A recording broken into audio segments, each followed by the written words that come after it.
Hello everyone! So another day, another vlog na naman tayo guys. So, hihingal pa ako. Di ba natapos sa escalator eh? Hihingal. So Friday ngayon at holiday dito sa Hong Kong. So pinalabas ko ng manang ko.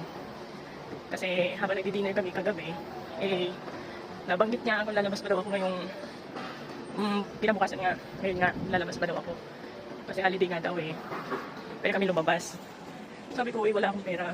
So, yung mga kaibigan ko ay may planong mag-beach. So, wala ka akong pangambag.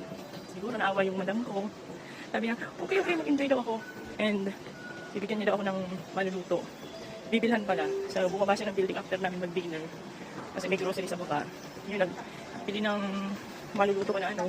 Kasi alam niya, paborito ko yung chicken wings. Yun lang yung dali ko. Nilagyan ko ng sausage. So, yun. Paaga ako kanina nagising. Nagluto pa ako. So, yun na guys. May pangambag na ako guys. So, ito. Napakapait ang amo ko guys. Hindi ko ito naranasan sa previews ko na amo.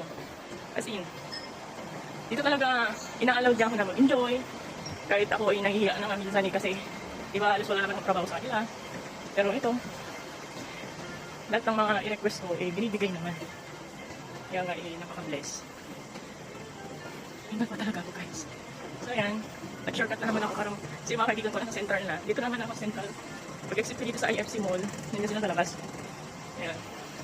So 9 AM na pala. 6 pa naman nagising na ako sa niluluto pa eh. Pero yung chicken wings, minarinate ko na yun. Para malasa.